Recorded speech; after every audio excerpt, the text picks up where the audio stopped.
since I am in the Seattle area. So far, we're doing really well, so keep your fingers crossed.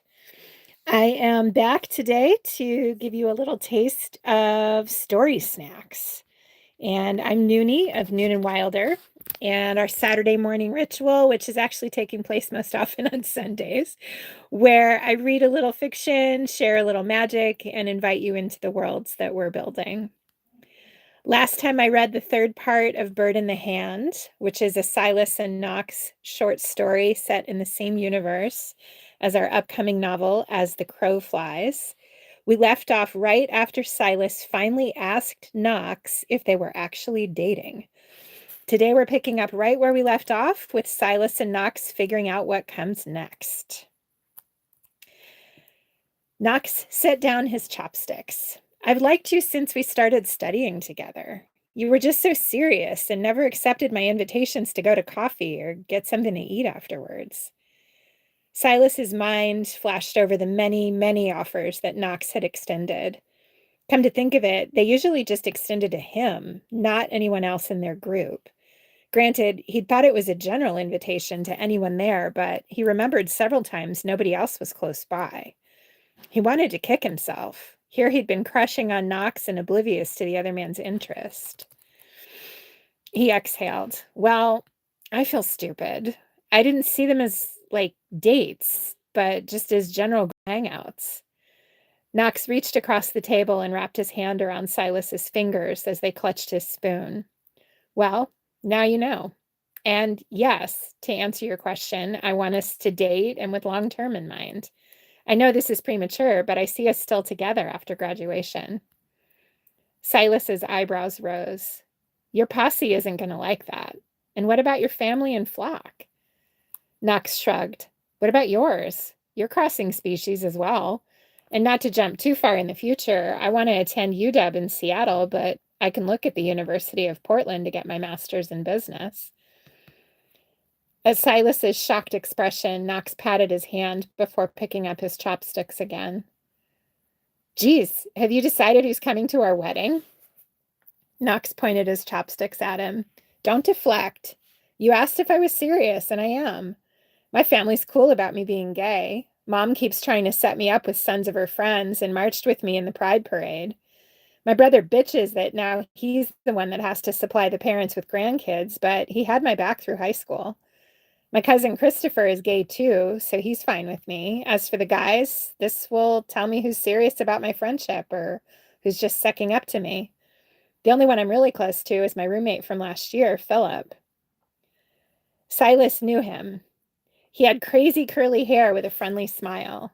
They talked about a shared love of B-rated sci-fi series and binge-watched a few together.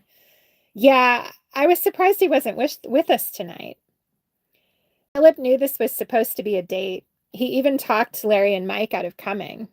Suggested doing a few pranks around campus to start off the year. Those two guys were the class clowns or asshats. It depended on if you were the audience or the target for attention. Well then, thank you, Philip. Silas huffed out a breath. So, we're really doing this? Of course, Knox had just shoved an entire spring roll into his mouth and could only nod like a chipmunk. Knox pointed at Silas's plate. Yeah, I'm eating. I also want to get some stuff to go when we leave. This is really good. Knox nodded again and gave him a closed-lipped grin. Thank goodness. After dinner, they both rolled outside. Silas patted his stuffed stomach and eyed the running board to the bright turquoise SUV. If that color didn't shout gay, Silas wasn't sure what would. With a grunt, he hauled himself into the seat. Knox started the engine and turned up the volume when one of his favorite bands came up on his playlist. Silas rested his head against the glass and stared out as they merged back onto the highway. Silas, love, we're back on campus. Love, that was nice. Wait a minute. Fuck, did I fall asleep on you? Silas did not try to hide the horror in his voice. Knox laughed as he parked. It's okay. I figured you might need some rest before future activities commence.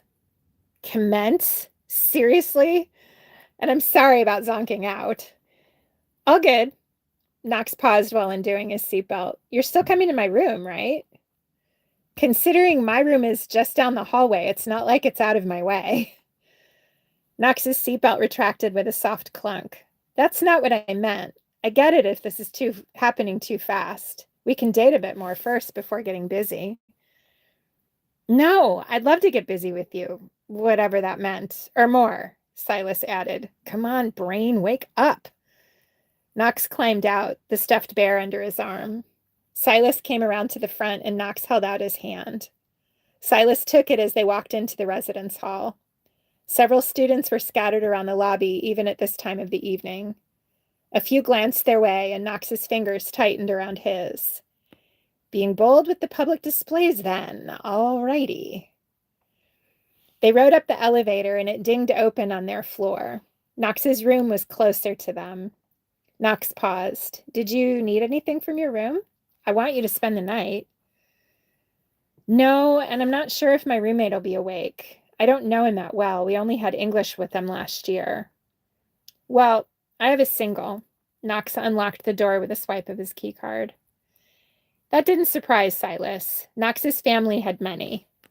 Not uber rich like their cousin, but definitely comfortable. The shiny SUV showed that. In the week they'd been back on campus, Silas had been in a few single dorm rooms, and he was curious how Knox had done his up. Knox opened the door and stepped back to let Silas enter first. He liked that. Knox had manners as well as a great ass. The room was long and narrow. The area near the door was more of a hallway, with a closet on one side and the jet out of the shared bath on the other. Where the room widened was a kitchenette spot, and then a cabinet next to it with a TV squatting on it. Across from that on the other wall sat a beanbag sofa that looked as comfy as a nest. Silas remembered it from last year when Philip invited him over to watch that miniseries. Knox had acted oddly after that for a while. Wait a sec. Last winter when Philip and I were watching Space Wolves, you didn't think I liked him, did you? Silas watched as a dull flush spread up Knox's neck, and he took great care in putting his keys in their wooden bowl. Knox? Knox shrugged. Philip's bisexual, so there was that possibility. He is? Silas had no clue. Well, I didn't know that. You prancing around in those thin sleep shorts was an entirely different matter. Knox grinned. Glad you noticed. He walked past Silas to place the stuffed bear on his desk. The desk and head of the bed were crammed side by side under the large window. It was open, so a cool breeze swirled around the room. He inhaled, pulling the aromas of the trees outside into his lungs. On the bed, multiple pillows pressed against the wall, including a stuffed turtle and a flat, fuzzy soccer ball.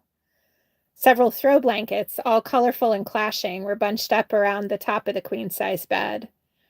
Silas squinted and realized that Knox had made a nest with the pillows and blankets.